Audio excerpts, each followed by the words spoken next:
Hi, welcome to Stub Stories. I'm Sylvia. I'm that friend who gets you into shows, yet you don't know what I do for a living. And I'm Ricky. I'm the friend that's asking you to join me at shows for bands you've probably never heard of. This week, we're talking about Prince. Yes, it's our first episode covering somebody who has passed away, and he was a big influence on my life, and I think Ricky's as well. Oh yeah, absolutely. Especially in my older me life, Prince has become, a top five artist of all time for me. Been looking forward to this one. Yeah. So, did you ever see Prince in concert? So no, there's probably five artists that I didn't jump at the opportunity to go see when I had the chance, and I highly regret not doing it. Prince, I want to say it was his last New England tour. He did three or four shows at Mohegan Sun, and I didn't go because tickets were a little expensive. They were very expensive. They were $85 at the time. No, I think aftermarket they were 200 because I was trying to go and I remember them being hundreds of dollars, which now I would pay that in a That's what I was heartbeat. going to say. I wouldn't even think twice about it. I've paid more to see less artists, but yeah, I really, really regret not going to that show or any of those shows. Mm-hmm. How about you? Did you see Prince? Yes, once. He actually performed a lot of concerts in Boston and Worcester, even in Springfield, as you mentioned too. But the one show that I actually got to work was at the Palladium during his hit and run, not the hit and run from 2014 tour, because he had two tours that were the same, and the only difference was that N in the middle. So it was November of 2000. I had just really started working with the Palladium and mass concerts, and it was the first date of that tour. And when I say that you could not buy tickets online, you had to buy them there. Everything was GA. And the line, I had never seen a line at the Palladium like that, with everybody trying to get in and just excited to be there. He had just gotten off his contract had been up with, I think, Warner Brothers. So he was happy. He was back to being Prince. And I remember getting called in to the venue to go over photo policy because he didn't want any photos taken. So the sound check was closed. He wanted everybody out. And I just remember listening, going, man, as a kid listening to this is amazing. Even if I'm not in the room, I can, you could hear it. Oh, yeah. Sound check was done. We were ushered in, got to meet the team. Remember Scott Lee?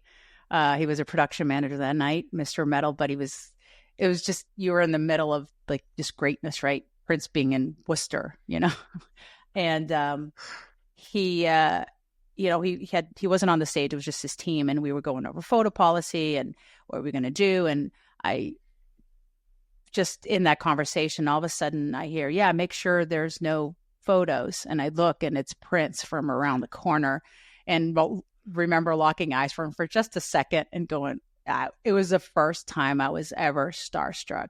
I still think about it. And as the dork that I was at that time, I was just like, I got you. And that's all I could say was, I got you. Yeah, but you got to say two words to Prince, and that's fucking awesome. Three, but okay. I got you. Well, if you put got you, if you put the Got you, yeah, you're right, though. It's three. Yeah. So that's, and it was one of the best shows I have ever seen. So we'll show the passes. So here's the VIP pass from that night, from the tour.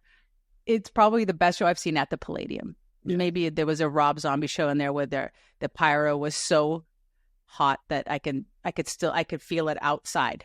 But that's a story for another time. But the Prince show, I remember he was late to the stage. That was always a Prince thing. But then when he got on that stage, he was having a good time. He played for almost 3 hours, all the hits, right? The hit and run tour. But some people were like, well, he didn't play some of them like the full songs, but Yeah. he kind of like did the medleys and things like that.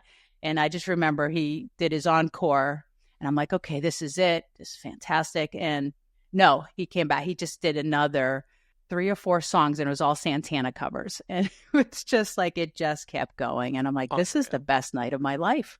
I have, like, in this small room for this artist of this magnitude, and him having, like, again, having a good time. And I think it was that, Purple Rain was like, that's the beginning, but it's really, is it prime? I mean, it's always prime time with Prince, because like 29 albums, or no, 30 something albums, 29 tours. Like, how do you choose your favorites? But like that night, it's that I'm speechless. I still sound like that, that kid 24 years ago, whatever it was. That set list, I don't exactly remember how, but somehow a picture of that set list came across my Twitter feed years after. Like, Twitter wasn't even around in 2000. So I'm guessing you posted it. I screenshot it, and I remember like texting some friends and being like, "Did you know about this?" Like, some of my older friends, and one person I worked with actually went with her mom. Like, she took her mom to the show, and she was like, "Yeah." I was like, I can't believe that I've been in this room. I mean, my first show at the Palladium was almost exactly 1 year after this Prince show. So like, I obviously didn't go to the Prince one, but I just remember, like, forever that photo of the set list you posted has been on my phone, and I'll, like, every November I always post it on like the Zildjian account, and every single time the amount of comments on it that are like, "Wait, are you kidding me?" Like, it's like mind blowing to people that he played there. And like, this set is pretty much as close to perfect as you can get. It's amazing. Like, the idea of seeing such an icon in a club is just crazy to me. Well, he was known for that. Like, he played the Roxy. He played there was a club called, I think it was the Met in Boston on Lansdowne, and he played that. And then he would go play an arena. And then he also played the Orpheum. He played, what's that other Worcester building in downtown? It's the Auditorium. He played that too. So he was that guy. He would play small, big. He would just kind of like show up and do it. So yeah, 21 times he played in the Boston area. Well, in Massachusetts, I should say. Yeah. So if you think about the span of his career, that's a lot of times that he played, and that's big and small rooms. But the last time he played in Boston was still the Fleet Center. So 2004 ish was the last time that he, and then the last club show was that Palladium show in 2000. So, and then any other time, he would just either Europe or LA. Yeah. He did a lot of shows out there. And then he just kind of stayed close to home in Paisley Park. So, which is still on my bucket list. I got to go there. I think doing like a Stub Stories from, Minneapolis would be kind of neat, That would be so sick. There's on the list. There's a really famous story of, so like, I didn't like Prince when I was younger. I knew, the big, 4 or 5 songs, but I just didn't really care. My mom, I guess, kind of liked Prince, but it wasn't like always on in our house. And my dad, it was interesting because my dad also wasn't like the biggest Prince fan. He liked a couple songs, but it wasn't really his thing. But as he got older, he really got into Prince and like liked a lot more. And I think it was kind of like, if you just look at Prince on the surface level, you think like, oh, here's this like pop funk guy, who you either like his songs or you don't. And then as Prince, put out more music and it did that Super Bowl halftime show, and you kind of like best Super Bowl halftime show of all time, hands down. You start to see that like, this guy can play everything, and he's better at every instrument than literally everybody on the planet. It's kind of wild. And I think that just kind of like, it kind of put him a little bit more on my radar as I got older. And then I just fell down a rabbit hole and I have these memories of like going to school before school, like watching like MTV or VH1, and specifically this memory is like a VH1 memory. But everybody talks about the first like 10 Prince albums. He had that run where he put out 10 albums in 10 years, 78 to 88, and they're all perfect. There's like, I don't even know if a bad song exists on any of them. And then you put out a couple okay records in the early 90s, but one of them, Say Love Sexy. Love Sexy is awesome. Okay, I was just trying to figure out which ones you're saying is that. I just remember that cassette because that cassette offended my mom. She didn't want me to have it because it's him like naked on the cassette. He's just like this. But Alphabet Street is on Love Sexy, and that's like one of my favorite Prince songs ever. No, but in the 90s he had like the musicology thing where he kind of went back to like that like super funk type thing. And I remember the musicology music video. It's like this super vivid memory of like eating breakfast before going to school and seeing that music video and being like, oh, that's that guy. Like that's like the Purple Rain guy. Like this is a cool funky song, and there's like a kid like dancing around with a vacuum and stuff, and it was just so good. And then as I've gotten older, I've again, those first 10 records are perfect, and then there's a lot of like kind of questionable stuff in there for me. But some of those 90s records have like unbelievably great gem songs on them. But like I used to bartend, and I always had the song Sexy MF on my playlist, and I love that song. It's so simple, but it's just perfect. Was that your entrance song? It would. I always like to play this game where I'm like, oh, if I was like a baseball player, and like what would be my walk up song, and it always rotates because like I don't think it would be funny to have like an AC/DC song, like like a song you would think of. I'm like, what's the weirdest thing? Sexy MF is definitely one of them. I don't know if it would be able to get played, but yeah, I usually go for like a slower song, or I go for like a very obscure funky song. But that song was playing, and we had an ATM machine, and this guy would come and refill it like every couple days, and there was nobody in the bar because he'd come like right when we opened. That song played, and he ended up bringing his like 8-year-old daughter with him. We were probably like his last stop of the day or whatever. And that song was playing, and he just like looked over and he's like, how do you know this song? I was like, what do you mean? It's Prince. And he's like, yeah, but like, this is a weird Prince song to be playing at a bar in, 2017 or whatever. And I was like, yeah, but it's so good. And I was like, I'm really sorry, I'll turn it down. Because I thought he was mad because it's like, you sexy motherfucker. And he's like, his daughter was there. Yeah. And then but he was like, oh no, it's cool. I listen to it all the time. I'm like, dude, you're the best. So I think of that man every single time I hear that song, just multiple times a week. That's so good. Yeah. So in looking at, just prepping for the show this morning, it got me excited about Prince again. Like 39 albums, right? And he also released 2 albums under Madhouse. So it's not even his name. And then I think another 2 maybe under New Power Generation. So yeah, he put out a lot of music. The catalog, like, I mean, he's no longer with us, and there's been already 3 posthumous releases, right? And you kind of wonder, in dealing with the States, is this something he would have done? Because he was just such a perfectionist, but I'm just glad that we have it, that we're hearing these gems.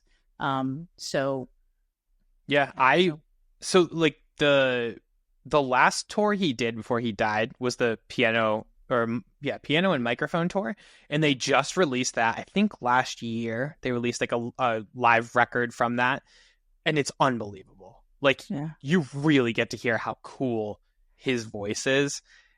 It's just him and a piano, and it's like gives me chills. Like it's like if I wake up early for work, that's usually the first thing I'll put on is like it has to be something like kind of lighter. So I'll put that one on, and I'm like, oh hell yeah! Like this is a sick way to start the day. Well, there's rumors that there's a bootleg out there of the Palladium show, so I would love to hear that again. Yeah. So whoever has that, please reach out. We won't play it whenever, but I would like to hear it. From wherever cassette it's on. When Prince died, I remember it was the only time of famous person has died, where you would think that him and I were like best friends. The amount of text messages I got. We were driving to Pennsylvania to work this festival, and I remember like I was my like shift to drive, and we got there, and I'm like, holy crap! Like I have however many text messages on my phone. So I honestly, it was like something bad happened, and I looked, and people were like, "I'm so sorry to hear about Prince." And I was like, "What the hell?" Like, first of all, Prince died. This is insane. But then also, like, guys, I don't know him. Yeah, it's just, it was crazy. But that's great. I mean, that people were like, they remembered that about you. Yeah, it was cool. And like, it was fun. It was interesting being at like a music event that whole weekend, because there was a lot of Prince being played, and there were some bands playing. It was kind of more of like a conference thing, but there was, everybody had like a little nod to Prince in their set. And it was a really interesting time. Yeah, it's coming up on the anniversary, and I can't believe it's been 8 years. It's been gone. And you just wonder what he would have released, like, or created in this time, right? And it kind of, we've had this conversation in the beginning where if you have the ability to go see the greats, go see them, because you don't know if it'll be the last tour. Maybe, I'm not saying they're, gonna die, but I'm just saying that you don't know how long they want to be touring. Yeah. So if you can, go see them, because I, like I said, I worked the show, and it's one of the most memorable experiences 24 years later still, that in that small room, this big star, So crazy. Our closing song every night when we were closing the bar, like, we'd call Last Call, then we would play Purple Rain. And it was like, the first couple times we did it, it didn't go over the best, because people were like, why the hell are you blasting Purple Rain? But then there were certain nights when you had like the right crowd, and it was like the whole bar is singing Purple Rain at the same time. People are like there were people crying some nights. Like, it became this epic moment every single Saturday night. And I was like, you know what? This kind of rules. Well, there was only one bad element to that Prince show at the Palladium, and that was my own damn fault, because I didn't know that Prince was a vegan, and everybody that has been to Worcester knows there's the sausage guy. He's the most famous street vendor. Legend. And anytime I'm there, I would hit it up. And there was a no meat in the building policy I was not aware of, and I got yelled at. So that was, I still remember that. That's just like the story of my life. I'm so happy. Here's Prince's great moment. He didn't yell at me, but his people like, what the F are you doing? It's okay. So, and I wasn't even out and about. It was just in the office. You couldn't even have it in the office. So, don't do that. Pay attention to the policies of the day. That's my advice for that. But, Clay, did you have a Purple Rain story? I do, actually. And I think sometimes on the show we talk about like our family and stuff. And I actually have 2 short Purple Rain stories that are both kind of funny. The movie Purple Rain, I'm MTV generation, and I have an older sister, so a lot of people with older siblings, I think they get, sort of trained and the cool stuff she was into. Like, one time she was like, went to see Bon Jovi at Gillette or Foxborough Stadium. She's like, it was almost like the moment in Back to the Future where it's like, you got to hear this. She came home from the Bon Jovi show and she said, you got to hear this. The opening band for Bon Jovi is the best. It was Guns N' Roses. And both my sister and I are obsessed with Guns N' Roses to this day. That's sick. But also, my sister introduced me to Prince, and we watched all the videos. And when Raspberry Beret came on MTV, we had just got a cable. Like, we're talking a long time ago. And I was like, what is a raspberry beret? I didn't understand that raspberry was color as well. Eventually, I caught on. Two things about this. Prince's Purple Rain was the first vinyl record, first music that I ever owned that was my own. I always had my sister's records, my mom's old Beatles records, and my dad's Waylon Jennings records. But this was mine. I had a rich uncle, and he used to always take us to the mall. There was a place called Music Smith's, which is, no longer there at the Hanover Mall on the South Shore, but it's still the company exists.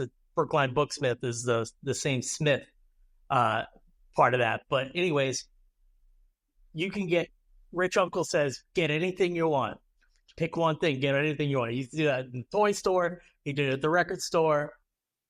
I grabbed that, Purple Rain, brought it home, and then listened to the record at home. My sister and I kind of shared it because you didn't need 2 copies of it.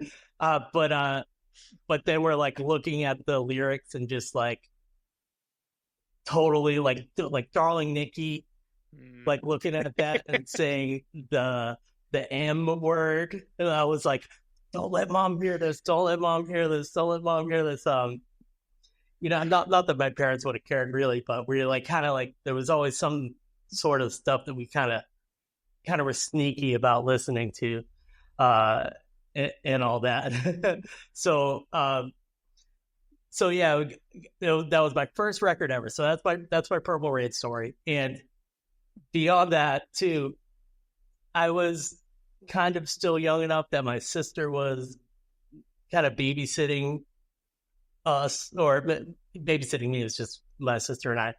But my sister was babysitting me. My parents went out to dinner, and they would always call to check in. And Purple Rain was on TV, and they said, you guys can, watch whatever TV is. The food's there. Just heat this up. But you are not allowed to watch Purple Rain on TV tonight while we're out to dinner. And of course, we totally watched Purple Rain when when they went out to dinner.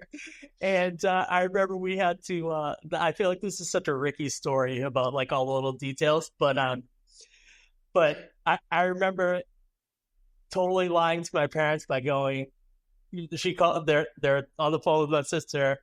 I was looking at the TV guide and seeing like what else was on at that time, so we wouldn't get caught in the lie about like watching Purple Rain. It was like, nice. Yeah, we're watching. What are you watching? Oh, Smothers Brothers, a TV hour or whatever. Some other thing that was like on another channel. And of course, Purple Rain is not that crazy of a movie, and it was edited for TV and everything. But I always loved that record. It got me into Sheila E. and Morris Day and the Time. I always thought that Morris Day and the Time was like, even when you're young and you're like figuring stuff. I was like, yeah, well, Prince is cool, but have you seen Morris Day and the Time? Those guys are really cool. So yeah. Prince wrote like almost everything for Morris Day. Yeah, exactly. And then we got Sinead, another departed artist. Like Nothing Compares to You. Like Prince is such a great songwriter and wrote so much cool stuff for everybody. The Bangles, he wrote for everybody. Yeah. I think TLC might have cut a Prince song early in the 90s. Sure. And then Alicia Keys cut one too that I was surprised to hear. I forget which song it was. I don't know if he wrote it specifically for her, but Ricky, we can't talk about Alicia Keys on this podcast. Look at Fabi's face. I'm sorry. I'm not gonna get into this. I'm not gonna say anything. And then the ratings go up. There's beef. There's beef? Was Alicia Keys beef? Yeah. That's for season 2 of this. All right. Podcast. We'll do an Alicia Keys episode. For the record, I love everybody. Thank you very much. Yep. But yeah, Prince. Yeah, I think with Prince, like he introduced me to Sheila E. and that was the first time I was like, what? a female drummer. And then I got into the drums and I thought I was Sheila E., which I am not. But I ended up buying a kit, like I bought a pearl drum kit. It was like this raspberry colored because, Of course. the thing. Raspberry is also a color. Yes. Yes. So I became this drummer person that was not good. And then that's it. That's my Sheila E. story. I got to work. So Zildjian turned 400 years old last year, and we had like an honors. We had a huge event to celebrate that, but we also had like a Zildjian Hall of Fame induction thing. And Sheila E. was one of the artists that we inducted. So she was at the event. And I just remember like running around, and I walked past Sheila E. and I'm like, oh my God, oh my God, oh my God, oh my God. Like, this is insane. And they were like, I mean, some of the biggest drummers of all time were there. And it was just like, you played with Prince. Like I was going to say, that's the closest you're going to get to Prince at this point. So. Yeah, true. Did you know that he opened 2 shows for the Rolling Stones? No. So Mick Jagger personally invited him to open. He opened 2 shows in, I want to say it was LA in like the really early 80s. So it was before Purple Rain and before any of his like huge radio hits. I think he only had 2 records out, maybe. I forget if he had one out in 80 or 81, but he had at least the first 2 were out. And he played, and they were a lot more like, funky pop-ish before he started adding like, heavier guitar and stuff. And he was booed off stage during those shows. And that's why he went back. That's why like when Purple Rain was released, it has like heavier drums, heavier guitar on it, is because of that. And he was like, okay, I'll just show you guys that I'm better at this than anybody else. And yeah, if it wasn't for those 2 shows, I don't know what that record would sound like. Yeah, because I'm thinking when I was looking at the set list for when he played the first show he ever did in Boston was Paradise, which is it's like the iconic place, right? Like U2, like that's where everybody kind of goes. And he had 7 songs on that set list, and I think he ended it with I Want to Be a Lover. And it's just like, that's, if you think about it, right, he probably played that for that opening set, and just think of that opening up for these rock legends, right? Yeah, it's a whole different world. Yeah, that's amazing. Yeah, he the first full tour he opened for Rick James, which that makes a lot more sense.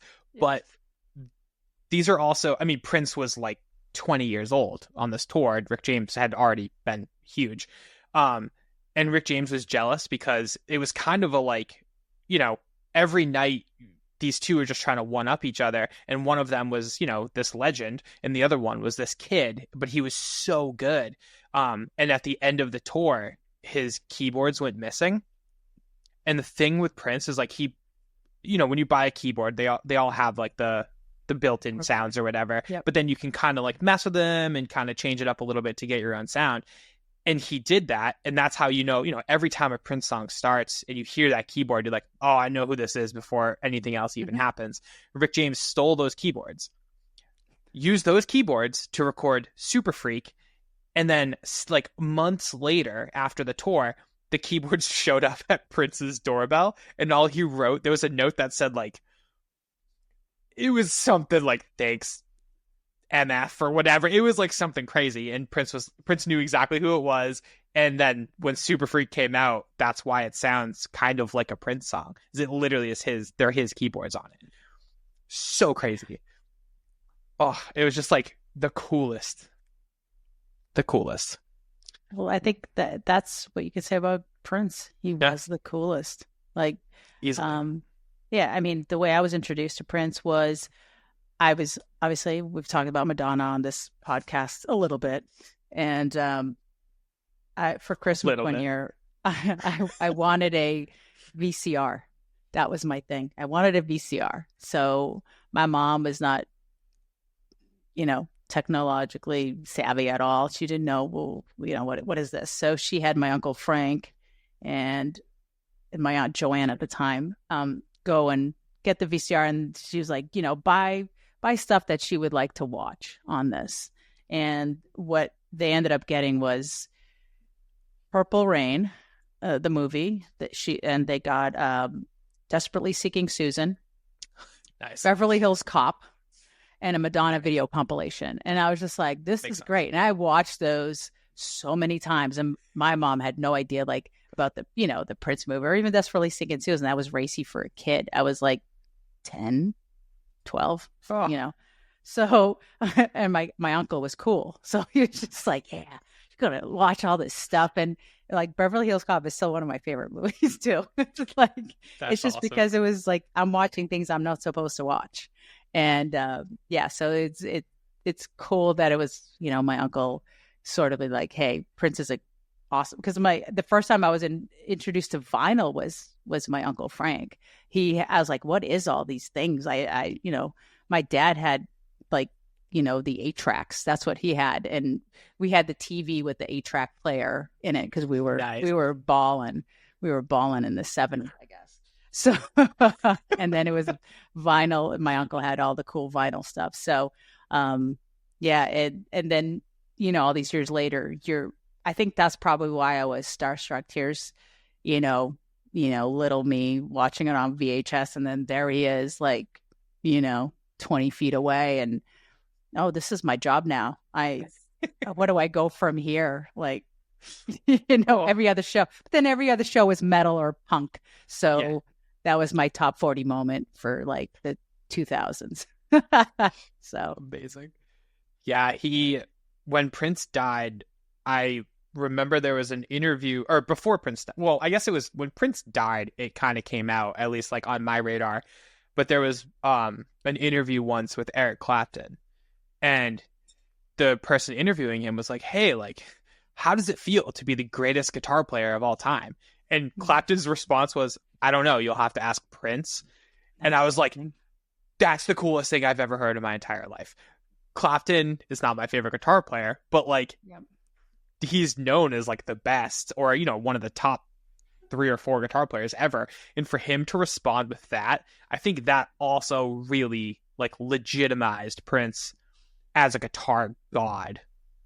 And then there's like that super epic Rock and Roll Hall of Fame when they inducted George Harrison, and it was just like all legends on stage, and then Prince took over the entire thing with that solo and just like throws the guitar and like falls into the crowd. It's just so cool. Yeah, well, he was inducted into the Hall of Fame in 2004. Prince was. Yeah. No, I know, but he played when they inducted George Harrison. Oh, okay. They had this like huge jam, and it was like Tom Petty, Jeff Lynne, George Harrison's kid played.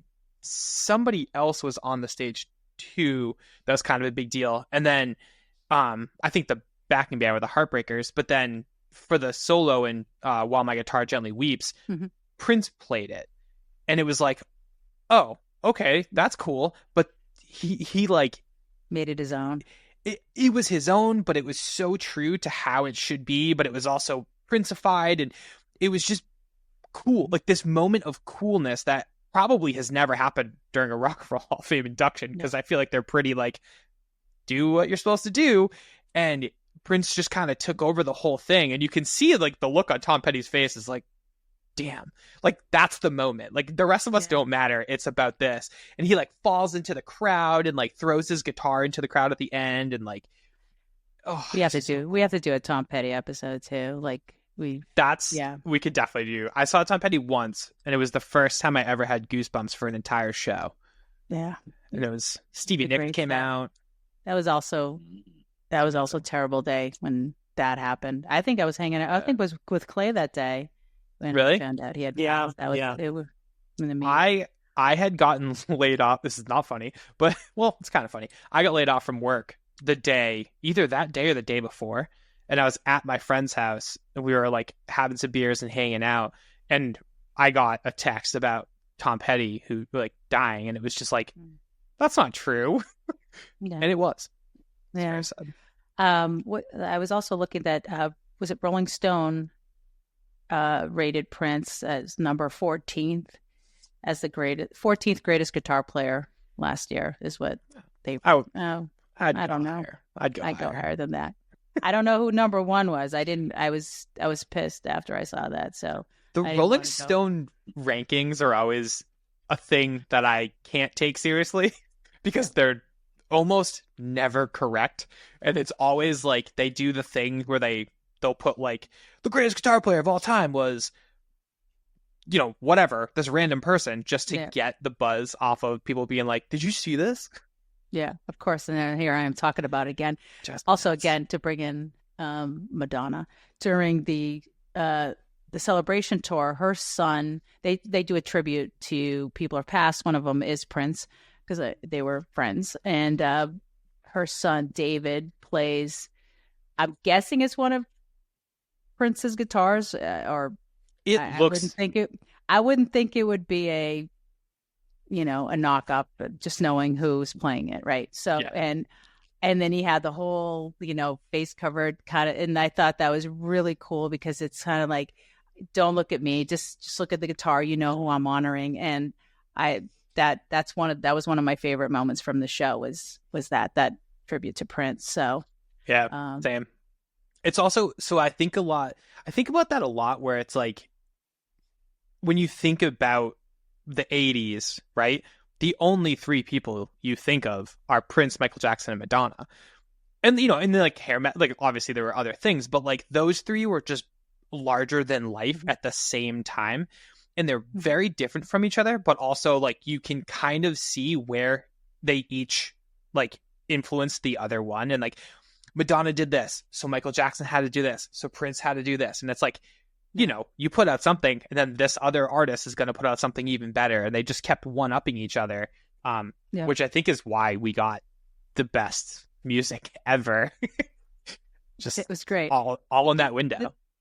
The thing with Prince that always stuck with me and still does is he always brought it down to his hometown, right? He was this fierce loyalty. And that was something I didn't see. Like everybody else kind of moved away from home and went to New York, or, you know, did all these things, or LA, or wherever you're going, which, you know, he did too. But it was always like, I'm going home, and home is Minnesota. Yeah. And, you know, and you're just like, but it's cold there. Says the girl living in a cold climate as well. But like, I always respected that. And because he put Minneapolis on the map, and, you know, in the color purple, of course. that was it. So yeah, that was a big part of the you know, the Prince thing, was like he's you know, fiercely loyal to where he came from. So there's a story, like a legendary story, to bring up Bad Rabbits, where when they were, you know, a little bit younger, they played a show. I want to say it was somewhere in LA, and before they went on, they're either in LA or Minnesota, I forget. But either way, somebody from the venue was like, hey, you know, usually he shows up at this for these shows and he won't tell you he's here. And they were like, are you talking about Prince? And they were like, yeah, like right. And they're like, yeah, he'll stay. And if you don't get him in the first half of the first song, he just leaves. He won't come say hi to you. You will not know how he feels about it, but somebody will let you know how long he stayed for. And they're like, yeah, okay, whatever. Like, they didn't think he was going to show up, and he stayed for the entire set. And they were just like, holy crap. Like, that says a lot. That's a lot. It's just like amazing, craziest thing. I'm like, whoa. So what we're saying here is we need to have Bad Rabbit. We already were thinking of that, but now we have to have Bad Rabbits on. We have to. I was listening to a podcast about D'Angelo, who I also love, and is obviously very influenced by Prince. And the first D'Angelo tour, I think it was the first one, when they were in Minneapolis, I don't think Prince went to the show, but his camp was there, and they were like, hey, like, he wants you guys to come by the house. So D'Angelo and Questlove went, and like, Questlove is the biggest Prince fan on the planet. I don't think I've ever listened to a podcast with Questlove where Prince hasn't come up. When I saw Questlove DJ, it was very Prince heavy. But he's like, oh yeah, so we're sitting in this room, and Prince was working on something, and they're hanging out, and Prince obviously made them wait. And then a little while later, Prince comes walking in, and D'Angelo had that song, How Does It Feel?, which was like his big hit at the time. And so I guess it was the second D'Angelo record. But Prince walks in and he goes, it doesn't even say hi. He's like, how's it feel? Feels a lot like me, because it's clearly a Prince ripoff. It was so good. I was like, what a legend. Yeah. Yeah, and I think he used to do that with a lot of touring musicians going through Minneapolis, because I know there was also my friend Monty, who's Madonna's guitarist, when they were on the Rebel Heart tour, they all stopped in. I think it was at Paisley Park, and they had this whole thing, and they were all hanging out. And I think even Madonna talks about it, how it was one of the greatest nights to reconnect with Prince. Because, I mean, off and on, they'd have their little tips, because they all were that way. Oh, yeah. And I think after he passed away, she had mentioned it was such a great night, and that was the last memory she had of him. And I'm happy for her that it was that memory. So yeah, so now that you're saying that about D'Angelo, it's like it seems like it's a thing that he does, that he did. Such a legend. He I mean, you guys have seen like the Chappelle Show skit, right? Like the Prince one. So, did you ever hear Prince's song "Breakfast Can Wait"? It came out like a couple of years before he died. Like maybe even like a year before he died. It's a much newer song. But A, it's freaking awesome.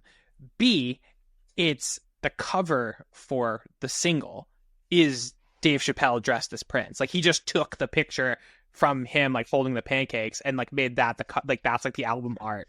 It's like, that's so sick. Yeah. Imagine like making fun of somebody in a way, but like them being like, you know what? I'm going to use this for my own advantage. Good for him. So good. That song is so good. But yeah, I don't know. Will never be another Prince, probably. No, there won't be. Can't be. Do we know? I've always been curious. What was the reasoning behind like he stopped calling himself Prince and went over to the symbol? It was a I never contract. Knew that. He was trying to get out of his contract with like MCA or something. Was it Warner Brothers? Oh, maybe it was Warner Brothers. Yeah. And they obviously refused to let him out early, and so he just changed his name to a symbol. That way, like it was you couldn't even really write it. Yeah. Mm-hmm. It was also showing that he wasn't human, that he was a slave to the contract, and he fought it. He actually, like, if you look back, like he had his own streaming service before the new power generation. He would release stuff not on a label, and now everybody kind of does that. But he was the first to do that. He had like, I forget what website, but it was like newpowergenerations.com or something. And he was just releasing it on his own. And I was like, I've never heard of that. You need a label. I don't understand what this guy's doing. And now it's like, Sylvia, you're an idiot. Like he was way ahead of his time, and he knew like he owns these songs. Why is he doesn't need them to push it, because his name alone would push it. So he was just trying to make a point that, many artists have learned the hard way. Like you can look even at Taylor Swift, people owning the rights to her songs and her having to re-record them to own the masters, right? So he knew it's always been this issue. And he, again, way ahead of his time. Like everything. Yep. Truly a legend. Yeah, best. And that's why there will never be another Prince. When you say there'd be people that sound like him, but there's not the original. And, when, I see people wearing these shirts, they don't even know who he is. And I'm like, dude, I was there. I saw this guy in person. I saw the cool bands. I may be old, but I saw the cool bands. And here's my, we can go to sleep now voice. Anyway, sorry, I have to go there. Oh yeah, if you ever get a chance, look up his Coachella performance when he headlined Coachella, which, if I remember correctly, I think was kind of a weird choice at the time, because Coachella was like a young person's thing. Like here's this weird, here's Prince doing it. Like he hadn't had a big song in forever.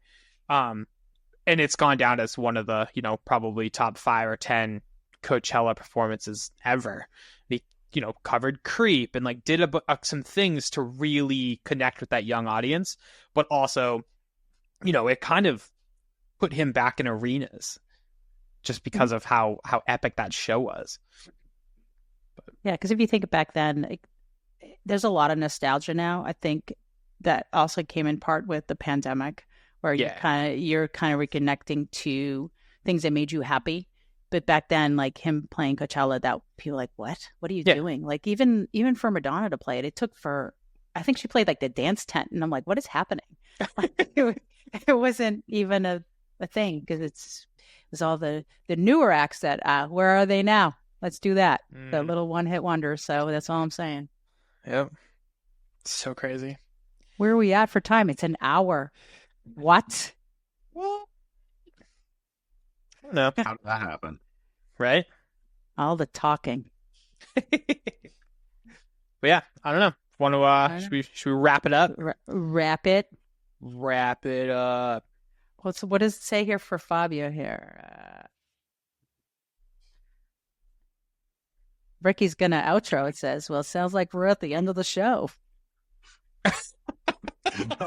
I hate Sylvia dramatic readings of things. One of the best. Ricky, if you ever get a chance to work with Sylvia in an office, have her read have her try to read something.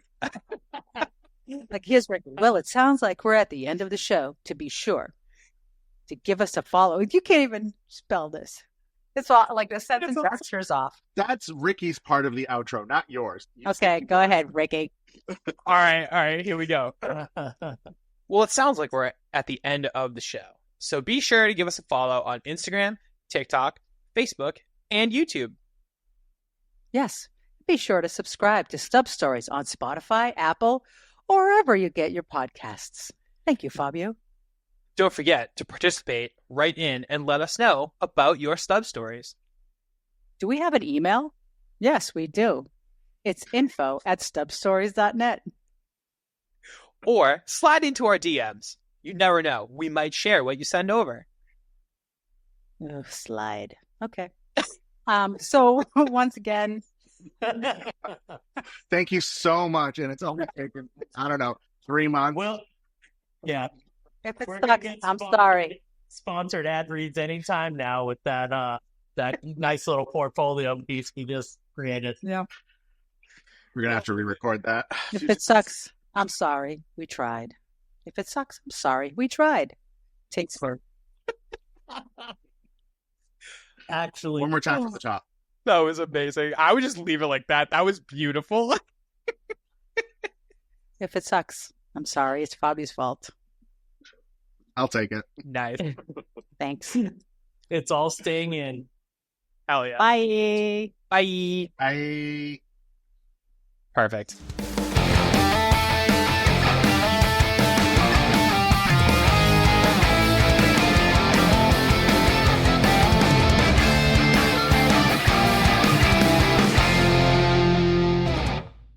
If you guys have any stubs that you want to see, just shoot us a DM with the stubs. We love seeing your stories too, Yeah, and check out our website, stubstories.net, and on Insta, Stub Stories, because that's where it all started. Yeah, we'll be on we're on other platforms too, but so watch for more content to start popping up on those as well. Now that we're live in the game. Official. Thanks. Yeah. Follow our YouTube too.